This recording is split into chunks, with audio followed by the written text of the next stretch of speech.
تو امام حسین علی مقام رضی اللہ تعالی عنہ کے حالات کیسے ہوتے ہوں گے۔ حضرات محترم، دوسری بات یہ ہے کہ اگر وہاں پانی موجود نہیں ہوتا تو تکلیف کم ہوتی، مگر وہاں پانی کا بہتات ہے، تمام لوگ جو سو اس پانی سے فائدے اٹھا رہے ہیں، تمام لوگ اپنے استعمال میں لے کے آ رہے ہیں، انسان تو انسان، جانور بھی اسے سیراب ہو رہا ہے، مگر امام حسین علی مقام رضی اللہ تعالی عنہ کو اور ان کے اہل و عیال کو اور چھوٹے چھوٹے بچوں کو اس پانی کے ایک قطرے سے ترسایا جا رہا ہے۔ حضرات محترم، اور تیسری بات یہ ہے کہ تکلیف وہاں کم ہوتی اگر وہ غیر کوئی کرتا، مگر وہ اپنے تھے جو وہ بھی نماز پڑھ رہے تھے، وہ بھی سجدے کر رہے تھے،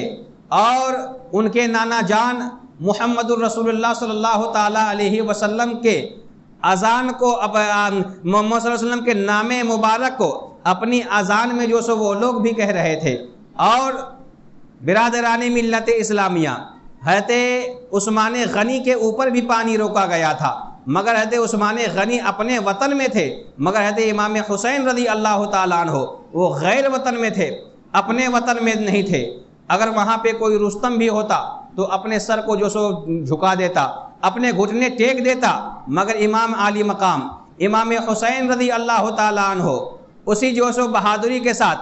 دشمنوں سے مقابلہ کرتے رہے اور اپنی جان کو قربان کر دیا، اور جان کو قربان کرنے کے بعد ان کی گردنیں اڑانے کے بعد ان کے اوپر گھوڑوں کو دوڑا دیا گیا۔ حضرات محترم، یہ شہید جو ہے سو بے مثل شہید ہے، اور امام حسین علی مقام نے اپنی جان کو قربان کر کے یزیدیت کو مردہ کر دیا اور اسلام کو مسخ ہونے سے بچا لیا۔ حضرات محترم، پڑھے درود پاک اللہم صلی علی سیدنا شفیعنا نبینا مولانا محمد بارک وسلم، صلو علیہ صلاۃ و سلام علیک یا رسول اللہ صلی اللہ تعالی علیہ وسلم۔ شہیدوں کا مرتبہ بہت زیادہ ہے، اور شہیدوں کے علاوہ جو آقا کائنات صلی اللہ علیہ وسلم کے عاشق ہوتے ہیں، جو نبی سے محبت رکھتے ہیں اور اللہ تبارک و تعالیٰ کی خوف اپنے دل میں رکھتے ہیں، وہ بھی اپنی اپنی قبروں میں زندہ ہوا کرتے ہیں۔ حضرات محترم، یہی 1933 کا واقعہ ہے۔ 1933 کا ایک واقعہ ہے جو ملک عراق کا واقعہ ہے۔ ملک عراق کا حکمراں اس وقت شاہ فیصل اول کے نام سے جانا جاتا تھا۔ شاہ فیصل اول جو ہے اس وقت ملک عراق کا جو سو حکمران تھا، وہ حاکم تھا۔ حضرات محترم، ایک مرتبہ وہ سویا ہوا تھا، سوتے میں وہ خواب دیکھتا ہے۔ خواب کیا دیکھتا ہے کہ ایک صحابی رسول جن کا نام حضرت حذیفہ رضی اللہ تعالیٰ عنہ ہے، وہ ان کے خواب میں آتے ہیں، اور حضرت حذیفہ رضی اللہ تعالیٰ عنہ شاہ فیصل کو کہتے ہیں کہ میں آقا کائنات صلی اللہ علیہ وسلم کا صحابی ہوں، اور میں آقا کائنات صلی اللہ علیہ وسلم کا صحابی ہوں، میں آقا کائنات صلی اللہ علیہ وسلم کا صحابی ہوں، اور میرا نام حذیفہ رضی اللہ تعالیٰ عنہ ہے۔ میری قبر میں جو ہے سو دریائے دجلہ کا پانی آ گیا ہے، اور ساتھ ہی ساتھ حضرت جابر ابن عبداللہ رضی اللہ تعالیٰ عنہ کے قبر میں بھی نمی پیدا ہو گئی ہے، اس لیے ہمیں جو سو اس قبر سے نکال کر کے کہیں ہمارے قبر کو دوسری جگہ منتقل کر دیا جائے۔ حضرات محترم، جب یہ خواب انہوں نے دیکھا، صبح بیدار ہوئے تو بات کو بھول گئے، وہ اپنے جو سو کام میں مصروف ہو گئے۔ دوسری رات پھر وہی خواب دیکھتے ہیں، وہی خواب دیکھنے کے بعد پھر وہ اپنے کام میں بزی ہو جاتے ہیں، اور وہ قبر کو جو سو وہاں سے جو سو بدل کر وہاں سے جو سو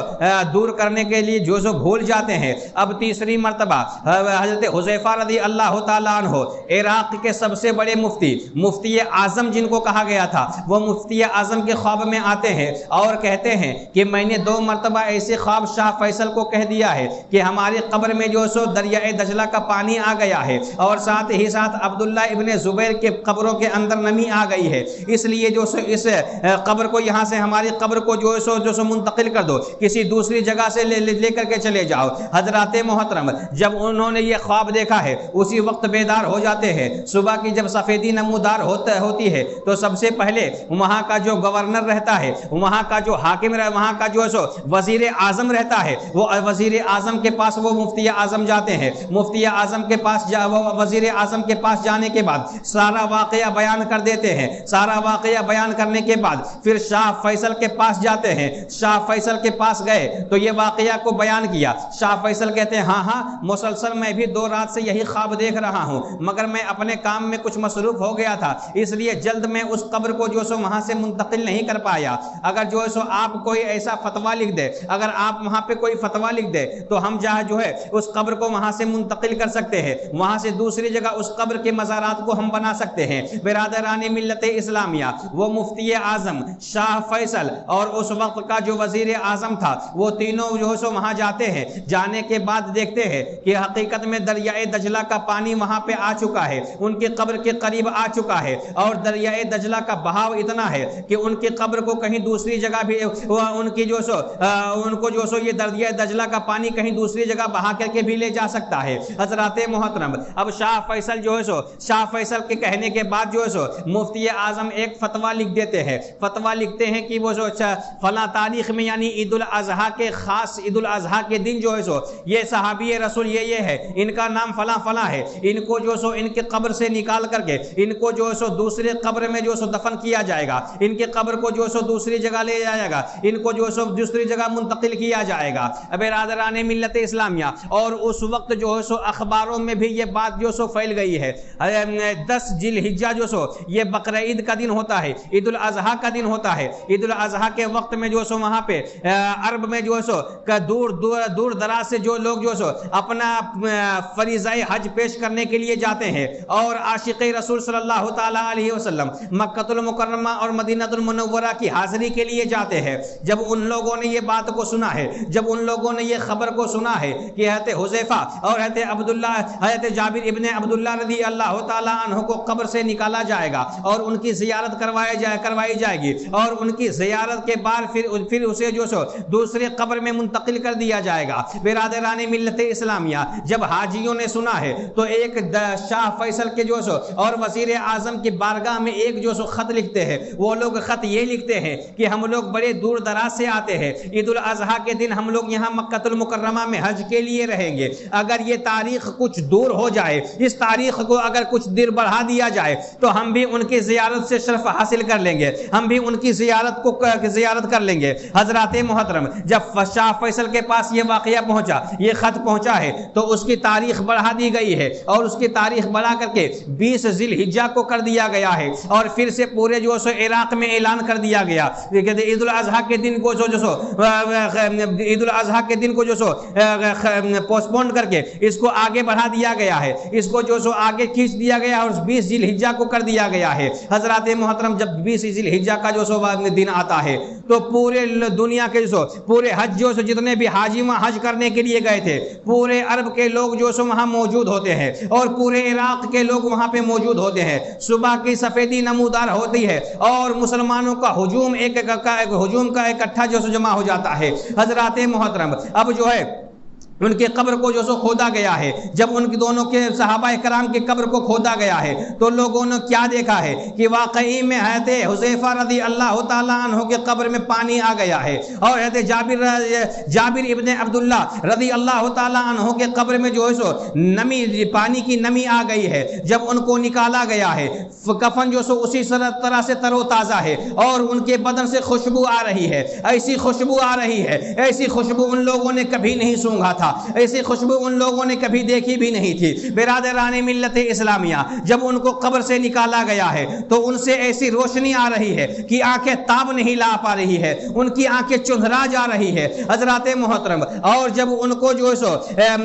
کو جو سو منتقل کرنے کے لیے وہ اسٹریچر لایا گیا تو لوگوں کا جو سو کہنا ہے کہ بڑا بھی عجیب و غریب واقعہ پیش آیا۔ جب اسٹریچر ان کے قریب لایا گیا تو کوئی بھی شخص ان کو ہاتھ نہیں لگایا، بلکہ جو سو حضرت حذیفہ رضی اللہ تعالی عنہ کی لاش جو سو خود بخود جو سو اسٹریچر میں جو سو چلی گئی، اور حضرت جابر رضی اللہ تعالی عنہ کی لاش بھی خود بخود جو سو اسٹریچر میں چلی گئی، اور ان دونوں کو تمام لوگوں کے سامنے جو سو اور ملک عراق کے بادشاہ شاہ فیصل اور اس وقت کے وزیر اعظم اور حضرت مفتی اعظم رضی اللہ تعالی عنہ کے موجودگی میں ان لوگوں کی لاش کو جو سو ایک شیشے کی تابوت میں بند کر کے دوسرے جو سو قبر میں منتقل کر دیا گیا۔ برادران ملت اسلامیہ، یہ آقا کائنات صلی اللہ تعالی علیہ وسلم کے غلاموں کا عالم ہے کہ 1300 سال گزر جانے کے بعد بھی ان کے کفن پر ایک داغ بھی نہیں آیا ہے، ان کے جسم پر ایک داغ بھی نہیں آیا ہے۔ اور بڑے تعجب کی بات یہ تھی کہ لوگوں کا کہنا یہ تھا کہ ان کے ریشہ مبارک اور ان کے داڑھی مبارک جیسے کہ ویسے ہی تھے اور ان کے بدن سے خوشبو آ رہی تھی۔ تو جب یہ غلاموں کا عالم ہے تو آقا کا عالم کیا ہوگا؟ جب یہ غلام زندہ ہے تو آقا زندہ کیوں نہیں ہوگا؟ اسی لیے تو اعلیٰ حضرت عظیم البرکت امام اہل سنت امام المحبت امام محمد رضا خان فاضل بریلوی ارشاد فرماتے ہیں، تو زندہ ہے واللہ، تو زندہ ہے واللہ، تو زندہ ہے واللہ، تو زندہ ہے واللہ، میری چشم عالم سے چھپ جانے والے، میری چشم عالم سے چھپ جانے والے۔ پڑھے درود پاک۔ اللہم صلی علی سیدنا شفیعنا نبینا مولانا محمد بارک وسلم، صلو علیہ صلاۃ و سلام علیک یا رسول اللہ صلی اللہ تعالی علیہ وسلم۔ برادران ملت اسلامیہ، رب تبارک و تعالی قرآن مقدس میں ارشاد فرماتا ہے، وَلَا تَقُولُوا لِمَنْ يُقْتَلُوا فِي سَبِيلِ اللَّهِ أَمْوَاتٌ بَلْ أَحْيَاءٌ وَلَكِنْ لَا تَشْعُرُونَ، یعنی اے لوگو، جو شخص اللہ کے راہ میں قتل کیے جائے انہیں مردہ نہ کہو، بلکہ وہ زندہ ہے مگر تمہیں خبر نہیں۔ اور دوسری جگہ ارشاد فرماتا ہے کہ جو شخص اللہ کی راہ میں قتل کیے جائے انہیں مردہ گمان بھی نہ۔ حضرات محترم، بل آئندہ دنوں کے لیے اور آنے والے دن کل کے لیے انشاءاللہ آپ لوگ آئیے اور عشاء کے نماز میں ہی آ جائیے۔ بہت سے ایسے جو ہیں آج جو ہے عشاء کے نماز کے بعد آئے، تو عشاء کے نماز کے بعد مت آئیے، اللہ کے گھر میں آ رہے ہیں، نماز بھی پڑھ لیں گے آپ، جو سو نماز بھی پڑھ لیں گے اور بیان بھی آپ کو سننے کے لیے ملے گا انشاءاللہ۔ کل سے جو ہے بھرپور انداز میں انشاءاللہ میں پوری تیاری کے ساتھ آؤں گا اور آپ لوگ بھی پوری تیاری کے ساتھ آئیں۔ وما علینا الا البلاغ۔ السلام علیکم ورحمۃ اللہ وبرکاتہ۔ آپ حضرات اور نہیں چلیے کھڑے ہو کر کے صلاۃ و سلام پڑھ لیں۔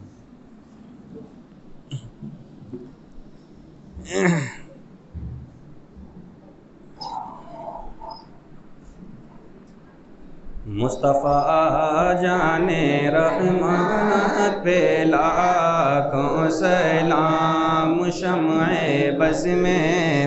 ہدایت پہ لاکھوں سلام، شہر یار رم تاجدار حرم، شہر یار رم تاجدار حرم، نوبہار شفاعت پہ لاکھوں سلام، مصطفیٰ جان رحمت پہ لاکھوں سلام، شمع بز میں ہدایت پہ لاکھوں سلام، میرے چرخے نبوت پہ روشن درود، میرے چرخے نبوت پہ روشن درود، گلے باغ رسالت پہ لاکھوں سلام، مصطفیٰ جان رحمت پہ لاکھوں سلام، شمع بز میں ہدایت پہ لاکھوں سلام، کربلا کی زمین اور امام حسین، کربلا کی زمین اور امام حسین، اس حسین ابن حیدر پہ لاکھوں سلام، مصطفیٰ جان رحمت پہ لاکھوں سلام، شمع بز میں ہدایت پہ لاکھوں سلام، مجھ سے خدمت کے قدسی کہیں رضا، مجھ سے خدمت کے قدسی کہیں رضا، مصطفیٰ جان رحمت پہ لاکھوں سلام، شمع بز میں ہدایت پہ لاکھوں الصلاۃ والسلام علیک یا رسول اللہ، الصلاۃ والسلام علیک یا حبیب اللہ، الصلاۃ والسلام علیک یا نورا من نور اللہ، وعلی آلک وصحابک یا شفیعنا یوم الجزاء، یا اللہ یا رحمان یا رحیم، دل مالکم مستقیم بحق ایاک نعبد و ایاک نستعین۔ پروردگار عالم، شروع سے لے کر اخیر تک جو کچھ بھی بیانات کیے گئے مولا، اس میں سننے اور سنانے میں کسی طرح سے کوئی غلطیاں، خامیاں، لغزشیں رہ گئی ہوں مولا تو اسے معاف فرما، اور اپنے فضل و کرم سے اور آقا کائنات صلی اللہ تعالیٰ علیہ وسلم کے صدقہ و توفیل سے ان چیزوں کو تو اپنی بارگاہ میں شرف قبولیت عطا فرما۔ پروردگار عالم، اس سب کا ثواب سب سے پہلے آقا نامدار مدینے کے تاجدار شہنشاہ باوقار جناب محمد رسول اللہ صلی اللہ تعالیٰ علیہ وسلم کے بارگاہ اقدس و ناہ میں نظر ہے مولا تو اسے قبول و مقبول فرما۔ پروردگار عالم، حضرت آدم علیہ نبینا علیہ الصلاۃ والسلام سے لے کر حضرت عیسیٰ علیہ السلام تک 1,24,000 کم و بیش جتنے بھی انبیاء کرام دنیا میں تشریف لائے ہیں مولا، تمام کے ارواح طیبہ کو نظر ہے مولا اسے قبول و مقبول فرما۔ پروردگار عالم، جملہ انبیاء کرام، صحابیات، تابعین، تبع تابعین، خلفائے راشدین، بزرگان دین، اولیاء کاملین، شہداء و صالحین، ازواج مطہرات رضوان اللہ تعالی علیہ مجمعین کے بارگاہ کو نظر ہے مولا اسے قبول و مقبول فرما۔ الہ العالمین، بالخصوص شہداء کربلا، شہید اعظم حضرت امام علی مقام، حضرت امام حسن و حسین، اور جتنے بھی شہیدان کربلا اور شہیدان اسلام ہیں مولا، تمام کے ارواح طیبہ کو نظر ہے مولا تو اسے قبول و مقبول فرما۔ پروردگار عالم، پیر پیرا میر میرا شاہ جینا شیخ عبد القادر جیلانی غوث پاک رضی اللہ تعالیٰ عنہ کے بارگاہ تک پہنچاتے ہوئے مولا اس سرزمین پر جتنے بھی اولیاء کرام بزرگان دین لیٹے ہوئے ہیں مولا، تمام اولیاء کرام بزرگان دین کے بارگاہ کو نظر ہے مولا اسے قبول و مقبول فرما۔ پروردگار عالم، اس محفل میں جتنے بھی حاضرین ہیں مولا، تمام کی حاضریوں کو قبول و مقبول فرما، تمام کے اٹھے ہوئے ہاتھوں کو اپنی بارگاہ میں قبول و مقبول فرما۔ پروردگار عالم، ہم تمام لوگوں کے خاندان سے اگر ہمارے لوگوں کے خاندان سے اتنے بھی مرحومین رخصت ہو گئے ہیں مولا، تمام مرحومین کو جنت الفردوس میں جگہ عطا فرما۔ پروردگار عالم، اپنے محبوبین کے صدقہ و توفیل سے ان کے گناہ صغیر اور گناہ کبار کو معاف عطا فرما، اور انہیں جنت الفردوس میں بہترین سے بہترین جگہ عطا فرما۔ پروردگار عالم، ہماری والدین کی مغفرت فرما، ہم تمام لوگوں کی مغفرت فرما۔ پروردگار عالم، ہم تمام لوگوں کو اس ماہ مبارک کا صدقہ عطا فرما، امام حسین کا صدقہ عطا فرما، ہم تمام لوگوں کو سچا اور پکا امام حسین کا عاشق بنا، آقا کائنات صلی اللہ علیہ وسلم کے بتائے ہوئے اسوہ حسنہ پر عمل کرنے کی توفیق رفیق عطا فرما۔ تجھے فضل کرتے نہیں الاختبار، نہ مایوس ہو تجھ سے امیدوار۔ ان اللہ وملائکتہ یصلون علی النبی یا ایہا الذین آمنوا صلوا علیہ وسلموا تسلیما۔ اللہم صلی علی سیدنا شفیعنا نبینا مولانا محمد بارک وسلم، صلوا علیہ صلاۃ و سلام علیک یا رسول اللہ۔ سبحان ربک رب العزت عما یصفون وسلام علی المرسلین والحمد للہ رب العالمین، بحق لا الہ الا اللہ محمد الرسول۔